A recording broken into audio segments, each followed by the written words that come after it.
I might have messed up today. Welcome to a dealer auction where I just bought a 2003 Ford Mustang Terminator SVT Cobra Supercharged convertible with 30,000 miles. There it is right there. The only problem is I didn't look at this car before I bought it. I don't know anything about it. I don't know if the clutch is bad. I don't know if there's a knock in the engine. I don't know if the transmission slips. I know nothing about this car besides that it has 31,000 miles and it is beautiful and it's a rare collector car. Did I win?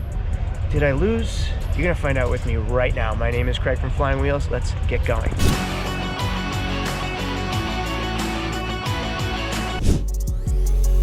Think about it, $30,000. 20 grand too. We get a next. 23.8. Yeah, it's all money. 23.8.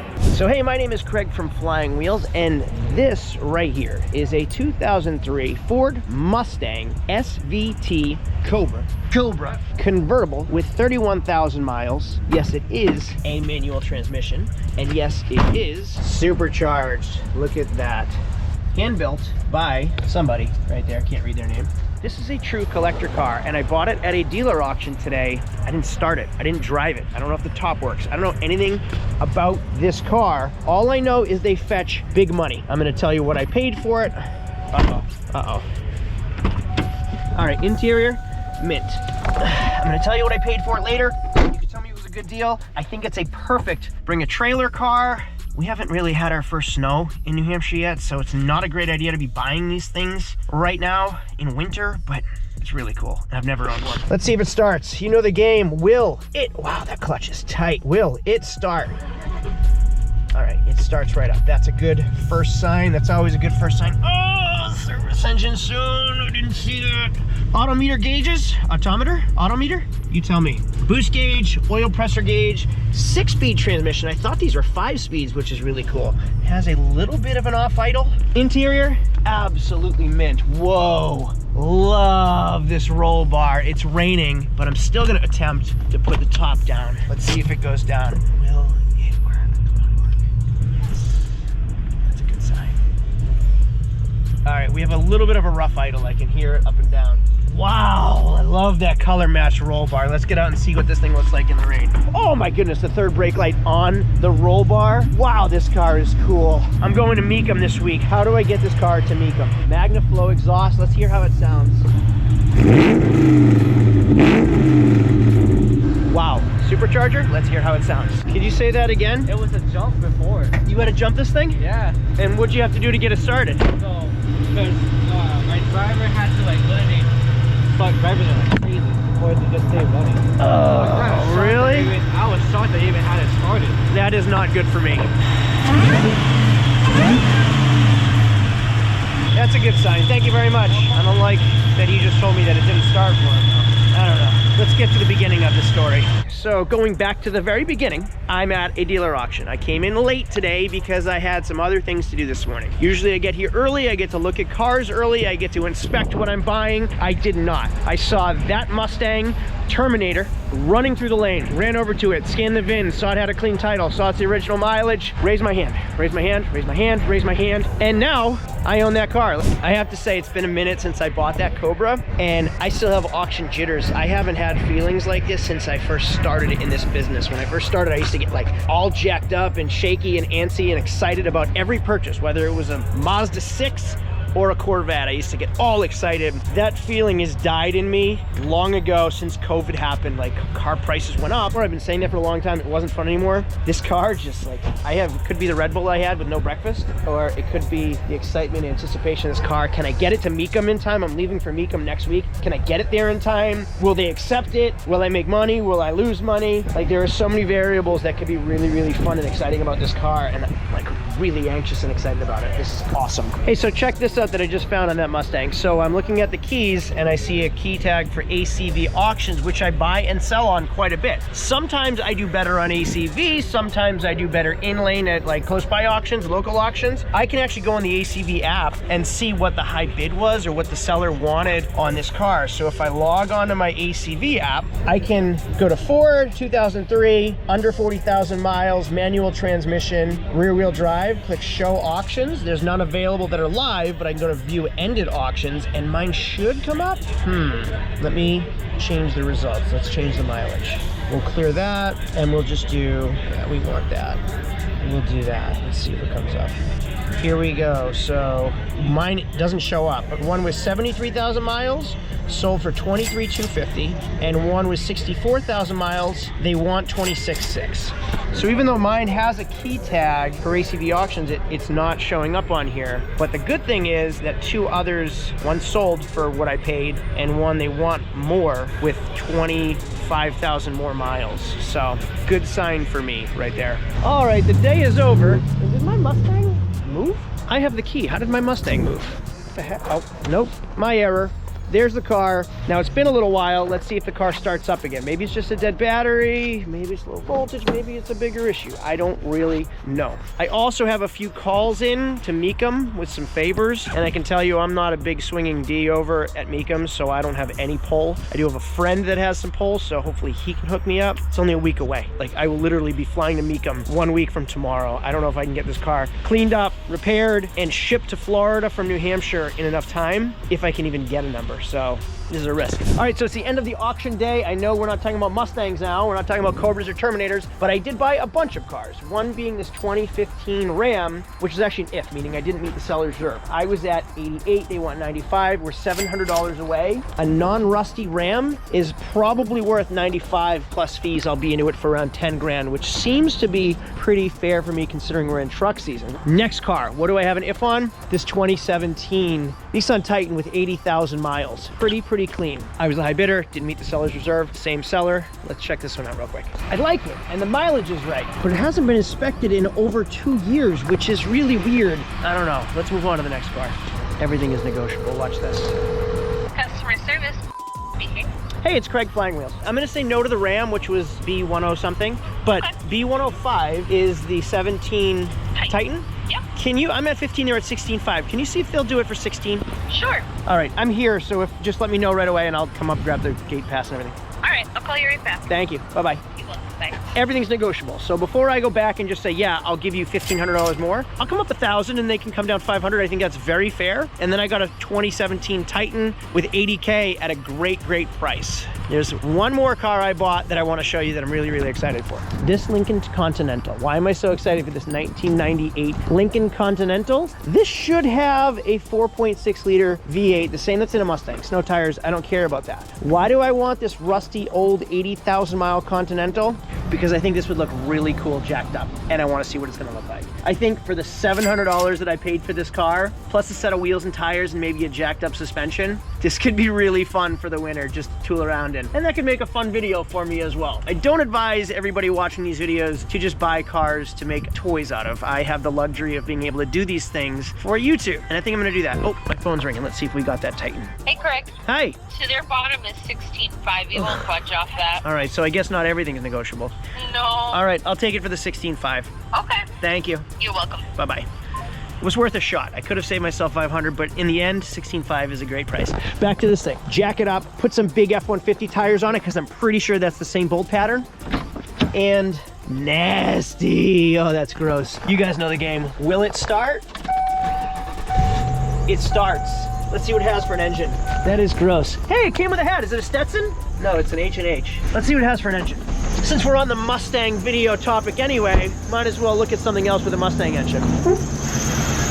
Holy shnikey. That isn't just a 4.6 liter. That's a Cobra engine. That is a 98 Ford Mustang Cobra engine on a Cobra video. Intec 32 valve V8 Cobra 4.6 liter, but it's transverse. What does transverse mean? It's not a V8 this way, it's transverse. It's this way because it's front wheel drive, or Continental's front wheel drive. That's actually kind of a bummer for me because I would have liked to have put this, I thought it was gonna be rear wheel drive. I was looking forward to spinning around doing donuts in the winter in the snow on jacked up tires. Now I'm gonna have to do reverse donuts on jacked up tires. There's a couple more I bought, and then let's get back to the Mustang Cobra. Check that out. I'm pumped about that engine.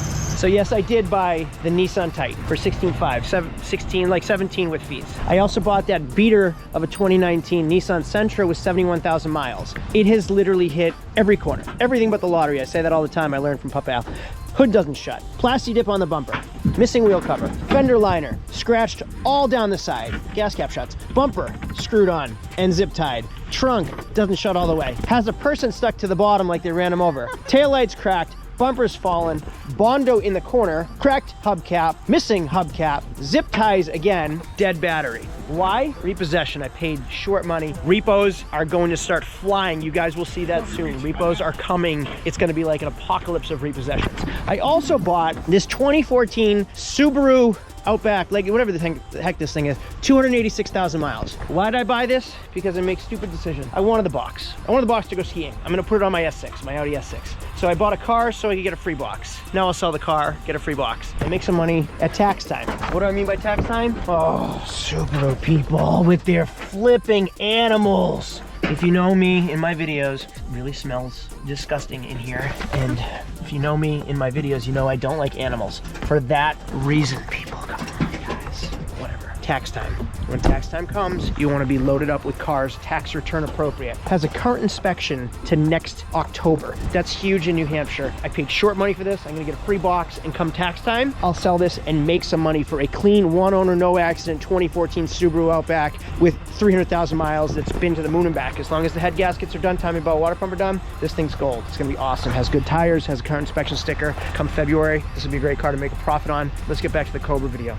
We got the Sentra loaded up to get back to the shop. We got the 2017 Titan, and we got the one that smells like a monkey's ass. You guys shoot on it for who gets the stinky one. I give Rock, paper, scissors. The winner gets the Titan.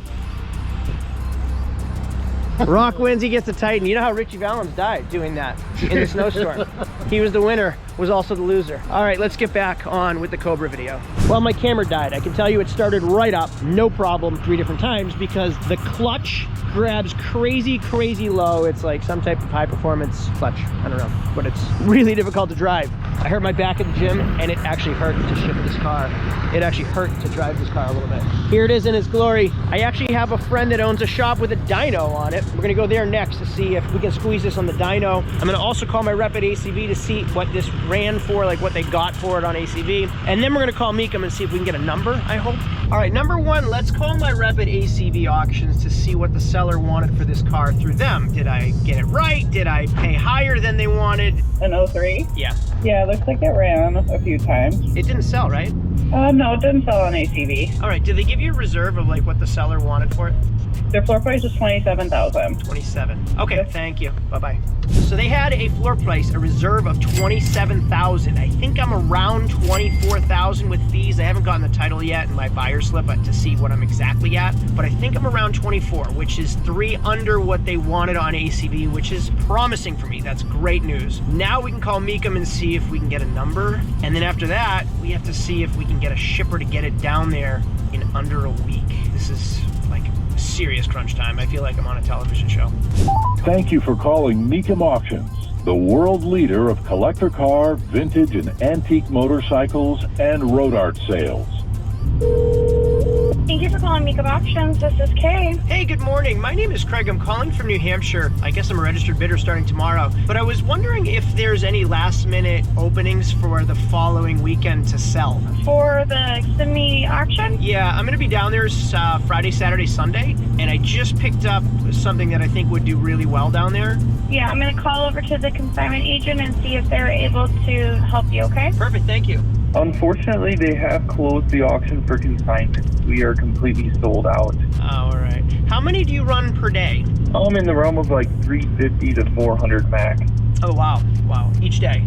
That's incredible. And how far in advance do you usually need to know? For like an auction like Kissimmee, we open the books around 6 months before it opens, and I would say 3/4 of the auction was filled within about 3 to 4 months. That's incredible. So within about 2 months of the auction, we were filling about 25% of our spots that were kind of like last couple cars in the auction, first, second days, last day of the auction. So the majority of the prime positions are filled by a main attraction, collections that we've been consigning and getting publicity for from our other auctions that we bring them to. So the lead time is definitely getting longer and longer. Yeah. I would tell you the exposure time and lead time for any auction is somewhere around 90 days before the auction. That's usually the best for availability and then also for exposure for your vehicle. Okay, and do you have days that are better than others, just so I know for next year? Not necessarily days that are better for others, but better suited for particular vehicles. Ah, yeah. So when a customer wants to bring us a vehicle, they basically will send us their entry form, supply us with the information that we're looking for, and then an agent like myself will call them to have a conversation about where we think the vehicle will be placed the best. Okay, yeah, that makes a lot of sense. And do you ever get cancellations that numbers that, like, can you replace a car with, or is that it's just too late? Currently, right now, it's too late, but when we have cancellations during the consignment process, yes, we do fill positions. Yeah. Right now, with how late it is, if someone doesn't show up or if there's a cancellation, we're just removing the lot numbers in general. We were hoping for 4,000 cars. Right now, we actually have about 4,200 cars right now. Wow, that's incredible. Okay, yeah, that's really helpful. Thank you very much. Well, I have to say, I'm disappointed, but I'm kind of relieved because 7 days to get that car tuned, cleaned, repaired, and shipped to Mecum and advertised, that is like ridiculously short notice. And all that pressure that was on me for today is now at least gone. So I'm back at my shop with Cobra. Customer looking at a car knows this car specifically, this car, and is telling me that there's some treasures in the trunk. Let's see if we can get to the trunk. He was actually looking to buy this thing, and then the seller ended up selling it to the Ford dealer. Look at that. Oh, cool. So those must be the original pulleys and belts. Yep. The original floor mats are in here. Yep. Wow, found some treasures. That's awesome.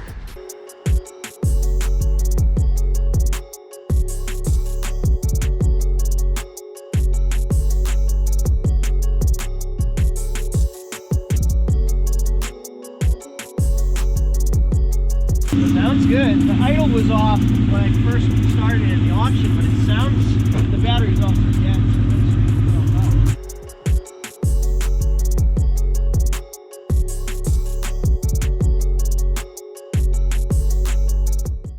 It is the next day. It's Friday. Yesterday was the auction on this Cobra. I called in a favor to my friend who has a connection at Mecum auction. No luck. It is no go. It is not happening. I'm literally flying in 1 week from today. I didn't think it was possible. I was kind of just hoping. And now the stress and the burden is off my shoulders. We'll run it through Bring a Trailer or Cars and Bids and see what it does there. It's a whole new video, a whole new experience. For now, weird coincidence, this car, as I was pulling in yesterday, I think I said it in the last clip, I pull in to a guy that I met at a pool resort at Christmas, this past Christmas.